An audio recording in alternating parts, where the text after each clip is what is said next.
Beijing, Secretary of State Rex Tillerson was holding top-level talks in China Saturday as the United States looks to tighten an economic squeeze on North Korea, hoping to force the regime to retreat from its nuclear arms and missile programs. The United States sees China as critical to averting a military confrontation with Pyongyang, which is fast advancing toward its goal of developing a nuclear-tipped missile capable of reaching the United States. U.S.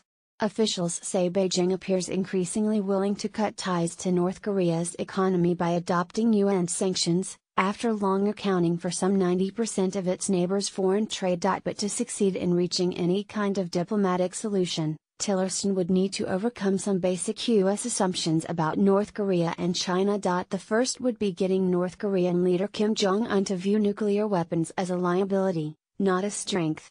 The U.S. intelligence community does not believe Kim is likely to willingly give up his weapons program. Tillerson's, working against the unified view of our intelligence agencies, which say there's no amount of pressure that can be put on them to stop, Senator Bob Corker told a Senate hearing on Thursday.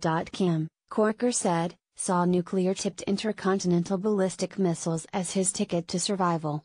The second big challenge for Tillerson would be getting China to impose economic sanctions on North Korea so harsh that Kim might question his future if they persisted. U.S.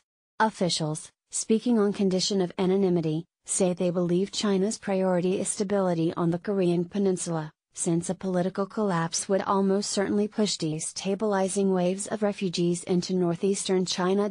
China says it will strictly and fully enforce UN resolutions against North Korea, and its Commerce Ministry on Thursday said North Korean firms in China and joint ventures in China and overseas would be shut down by January, in line with the latest UN resolution. But the latest sanctions need time before they begin to bite, the official China Daily cautioned in an editorial on Friday. U.S.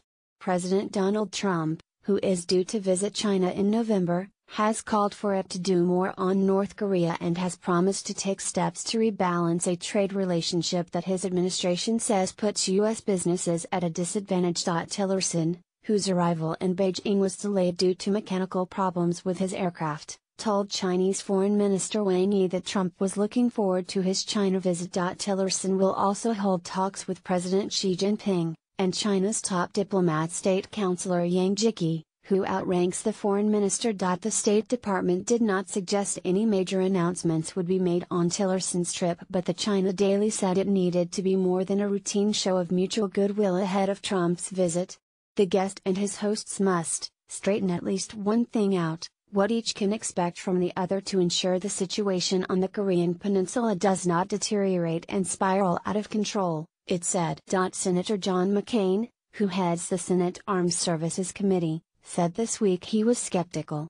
The ideal, we all know, is China. China has not done anything for the last 3 presidents.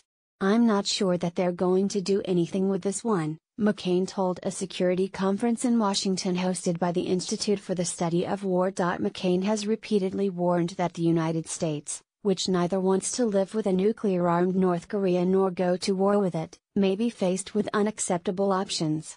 U.S. officials have declined to discuss operational plans, but acknowledge that no existing plan for a preemptive strike could promise to prevent a brutal counterattack by North Korea, which has thousands of artillery pieces and rockets trained on Seoul. White House National Security Advisor H.R. McMaster said on Monday that even military options short of a preventative strike, such as a naval blockade meant to enforce sanctions, carried risks of military escalation. Tillerson has in the past expressed hope for dialogue with North Korea. U.S. diplomats have also sought to assure Pyongyang that Washington is not seeking to oust Kim, even as Trump and Kim exchange insults and threats of war. We are not seeking regime change or collapse, State Department Assistant Secretary Susan Thornton, who is traveling with Tillerson, told a Senate hearing Thursday.